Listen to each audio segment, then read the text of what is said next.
polls continues to be a big focus. Prime Minister Modi, BJP President Amit Shah, they've already cast their votes. Other leaders are standing in the queue. The voting process has begun across the country as well, where MLAs are queuing up in different state legislatures as well.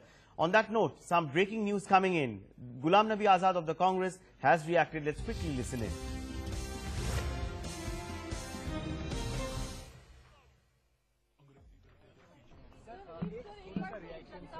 Yes.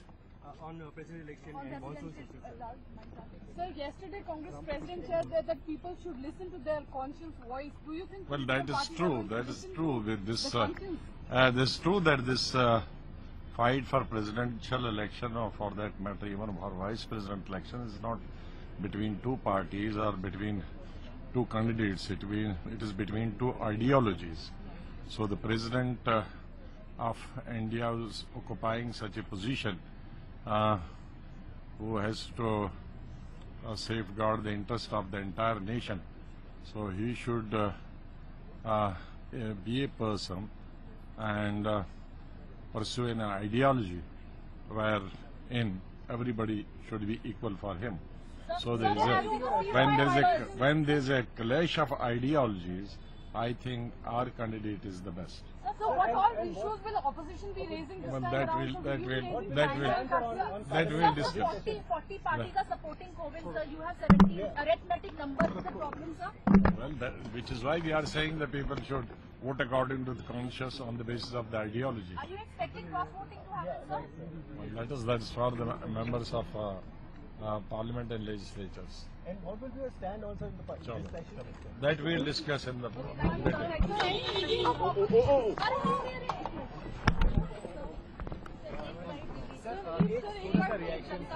Yes. On president election and monsoon season.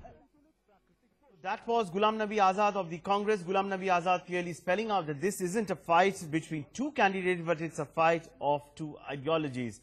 So the Congress there making a fervent appeal. Sonia Gandhi clearly coming out and saying that one needs to listen to one's inner voice. Let me quickly get in Gauri, who's standing by, reporting live on the development that's happening inside the Parliament as well. Now we see the live pictures there. Prime Minister Modi just cast his vote a short while back there. The Prime Minister stepping out and putting in his ballot paper. He has a pink ballot paper, a green ballot paper, and that ballot paper is being put into that ballot box there, which has Republic of India written on it. So the Prime Minister has already cast his ballot. Remember, there are twin-coloured ballot papers for use, one by the MPs and the other by the MLAs. So the ballot papers which are being used by different sets of people there. BJP President Amit Shah has also cast his vote. Other leaders are also standing in the queue. The voting process has already begun. So Gauri, the stage is now set to elect the 14th president of the country. But the Congress reiterating once again, Gauri, that it isn't a fight between two candidates, but it's a fight between two ideologies. They have to say that, Saurabh, for the simple reason that as we've talked that, the numbers are not in favor of Meira Kumar. The numbers are most certainly very favorably stacked in favor of Mr. Kovind. But what the Congress is really hoping for or relying on is that it is a secret ballot. So Ghulam Nabi Azad refrained from answering that question as to whether he expects cross-voting to happen or not. But there might be some, but it's unlikely to really alter the decision or alter the fate of the two candidates. Having said that, yes, it's a secret ballot, so which is why... Gauri, I'll just come back to you in a minute. We are getting to hear now that Omar Abdullah has also reacted. Let's quickly listen in.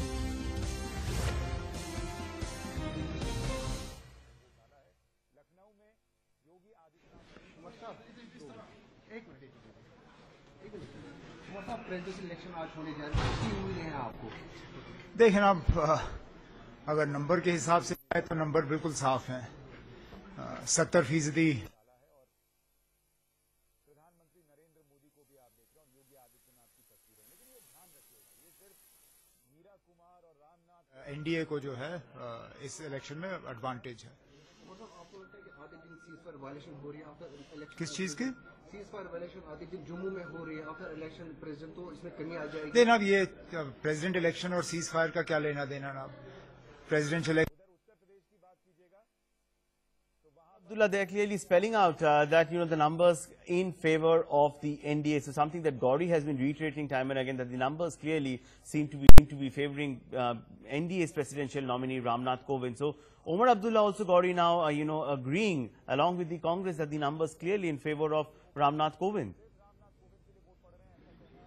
Omar Abdullah, of course, of the NC is part of the opposition camp, that is the 17 parties that have together, of course, put up Meira Kumar as the candidate in these elections. So yes, there is a consensus on the fact that Mr. Kovind has a huge advantage. Numerically, his candidature is being backed by 62 to 63% of the electoral college. Having said that, what the opposition parties and the Congress has been saying all along, it's an ideological battle.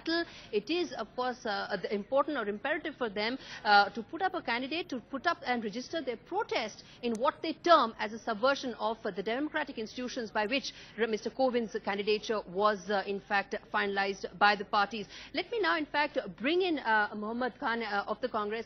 Omar Abdullah has, in fact, just now given a soundbite where he said that, yes, Mr. Kovind has a huge advantage. He understands that. He may appeal to the MLAs and to MPs to, in fact, listen to their inner voice. But at the end of the day, it's now a foregone conclusion that Mr. Kovind is the next president of India.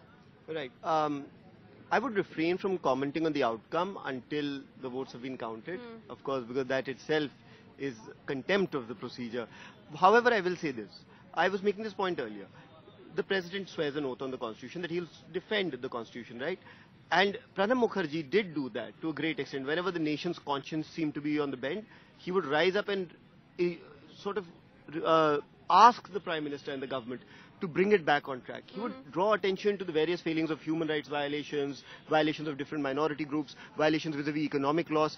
And I want to know how Mr. Kovind will do that when he has been selected entirely and exclusively by the BJP, when no consensus has been built on him. I don't blame Mr. Kovind for Pranab Mukherjee was also a Congress candidate, and so was Pratibha Singh Devi Patil. You're absolutely right. But the process for both of those, as you will remind me yourself, was very different from the one followed by them. We consulted with them. We reached out to them. We, in fact, asked their views. And when they gave their approval, this is why it was more or less an uncontested election. The reason that these guys agreed is why those people were nominated then. If they hadn't agreed, I assure you that the Congress would have nominated somebody else, because we were a party of conciliation and compromise. And let me give you an example before RP Singh Saab corrects me on that. On the legislative record of the Congress, when these guys were in the opposition, whether it be the Food Security Act, the Land Acquisition Act, any act, their amendments were taken on board very sincerely and incorporated. Their leaders themselves on the floor of Parliament have acknowledged that. RP Singh, what the Congress and the opposition are really talking about is that will Mr. Kovind be actually able to rise above BJP and BJP's ideology, given the fact that he is nominated by the BJP, and unite the opposition parties in the nation's interest?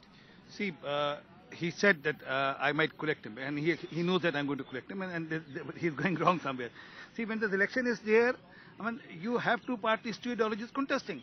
Once you are in a post, then you are above everything. I mean, then you, I mean, when a person is appointed as governor, and then that's how, when Mr. Kovind was appointed as a governor, the JDU has come out in support of Mr. Kovind, I mean, because of his track record as a good governor. And he has risen above party lines, and he has governed as a governor of the state, not as a BJP member. So, I mean, and that's what we said. He had a track record, and we reached out to them also. But they said declare the candidate. Once we declared the candidate, I mean, they could have come back to say that no, change this candidate. They never came on that. They started raising questions on the integrity of Mr. Kovind, which is bad. And also, I'll quote you example, wait for that. And also, I mean, they said, I mean, he doesn't. I remember they said he doesn't have any good parliamentary record. I mean, but he was a member of Rajya Sabha. Yes. He was a governor. Yes. He was a lawyer himself, and he's a public career since 1977. Yes. So man has a track record for it. So. Okay. And raising questions now, it doesn't matter now. It's a foregone conclusion, and I'm telling you today that Mr. Kovind will prove to be a very good president. Right. And then he already said his agenda. The conversation there, UP Chief Minister Yogi Adityanath is reacting. Let's quickly listen in.